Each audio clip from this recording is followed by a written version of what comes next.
She says, I know your father would never let you go. Although, personally, I don't see how Jonathan would have been able to stop Clark from going.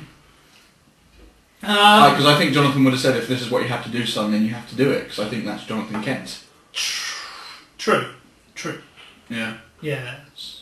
Same as Martha understood. And that's another thing. Why would Martha say that? Because Martha understood in Superman the movie that he had to go off to the fortress. He had to just travel north. Well, travel north. Yeah. Yes. That was great. But yes, then Clark goes back to Metropolis and goes to the Daily Planet, where pre-see Jimmy Olsen! Sam Huntington, you're amazing, sir. Absolutely amazing. Oh, it's brilliant. And I can't wait to see you in Fanboys, man. Yes. I can't wait for Fanboys, full stop. That looks like so much fun. When the hell is it coming out? It's been delayed. Again? Well, yeah, more recently. If you haven't heard about that most recent delay, then yes. No, I haven't heard. Do we know when it's coming out? No. I can't remember. I think it was in the article, but because I just want to see that whole Star Wars geeks versus Star Trek Trekkies. Funny. It's going to be good. Anyway, basically, he's amazing, Mr. Clark Kent. Hello. Clark goes to Perry, sort of like, don't thank me, thank who for dying? Don't thank me, thank Norm Palmer for dying. And then Jimmy goes, it was his time. Which is good Perry. Unfortunately, right, Frank Langella, he's great and everything, but to me, he's just not really Perry. Personally, I wish they would have got their first choice and got Hugh Laurie. Yes. And to see Hugh Laurie doing Perry White would have been amazing. Kudos to Frank, because when he says the line, Great Caesar's Ghost, yeah, it is so in Perry character there. That line is delivered perfectly. I don't know how many times they had to do that, but yes, I really like that. So we see Lois is up on the plane, where they're trying not to space shuttle off the top, and she's being all, Loisy for a while. Asking questions. Doing some good Lois there. And Clark finds out that she's engaged and has a child. And also that she's up for a Pulitzer with an article called Why the World Doesn't Need Superman. Which is one of Blitz's favourite articles. Now, should we touch on this now, or should we touch on this later? Because basically, I am of the opinion that Jason was in no way whatsoever in any regard... I think we should touch on it later. Later? Later. Okay, we'll get onto that later. Yeah. So yes, Lois is on the plane, and then there is Lex with a crystal. And a train set. And he has the awesome line about how, yes, to the primitive mind, technology would be indistinguishable from magic. So he cuts off a little bit of the crystal, and then Sean Penn kind of goes pop into the screen. Cal Penn. Cal Penn. Not Sean Penn. No, Sean Penn is someone completely different. Sean Penn does not appear, which is unfortunate, because Sean Penn, might have done a good job in a Superman movie, but... No, he wasn't there. He doesn't show up, so he could make a good sort of Morgan Edge type character. He could, but I don't really think you need to bring the Morgan Edge thing. No. To be honest, not into the current Superman films. No fun for it to gang. No. Although you could argue that the bank robbers were into gang. You could. That'd be nice. He puts it in the water and it causes a massive EMP, which is an electromagnetic pulse, which basically means everything that uses electronics in any form of way just gets knocked out. Yep.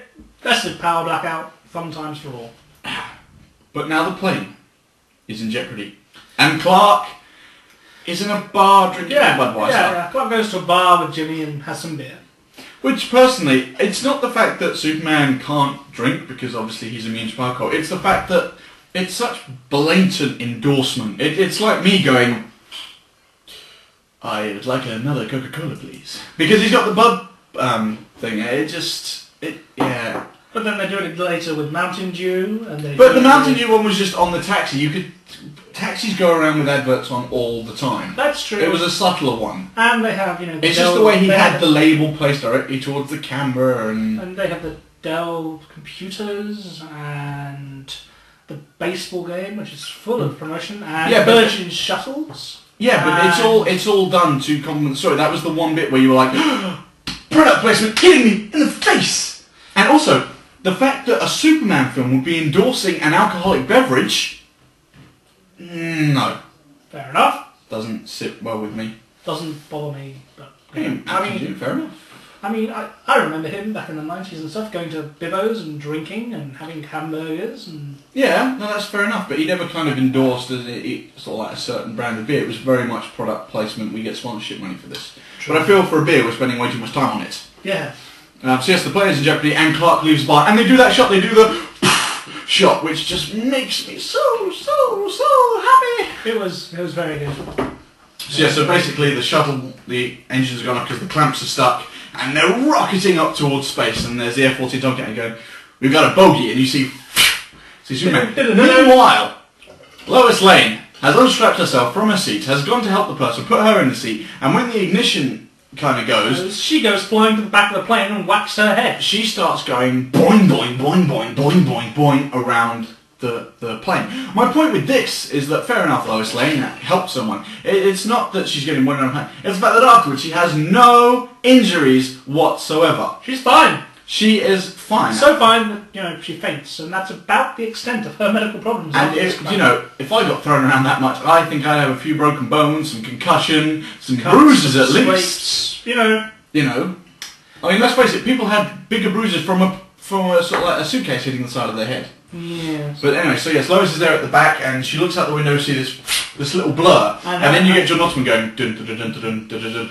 dun, and then you see the feet go on the wing, and there's Superman. He's under the space shuttle. He does the sort of heat vision, and they nick the effect from Smallville. Good picking. Nice. Yeah, but it works though. I know. It works better than just I know. Yeah. I like it. I like it. I like it better than just plain lasers. Yeah, it's cool. You had laser eyes, not heat vision. So he detaches the spacecraft and that whole bit where he's detaching it and then he lets it go and it ruffles through his head. That's all CGI. That's beautifully impressive. That's amazingly impressive. And this was last year, remember? Last year. Because effects are moving along so much at the moment. You can just you look at something you see about 2 years ago, going, "Oh, that's slightly dodgy CGI," but not with this. Not with this. It looks gorgeous. I mean, the Genesis camera that they used for this film just looks... And if you saw it on IMAX, it was worth every single goddamn penny. So then all of a sudden Superman notices that the plane is plummeting to Earth, so... He goes down, and he does what he does in quite a few comics and grabs one of the wings and tries to steer it. He's trying to level out the plane because it's spinning at this point. And in a hilarious moment of realism, the wing comes off! And he flies back, flies through the wing and goes on. Yeah, but the plane... Now one wingless is just going down. So, sorry, I'm eating cake. So he flies past it, grabs the end of the nose. No, he does not. The other wing.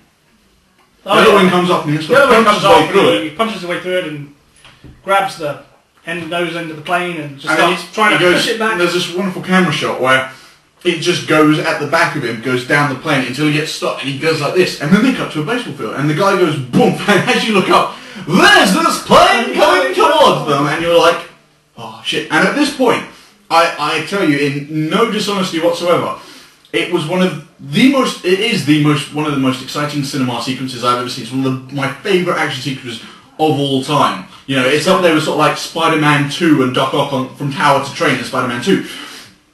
And Artist Man, he was sitting next to me. I was on the edge of my seat, and I was gripping my popcorn so hard at one point, the thing just burst. It did.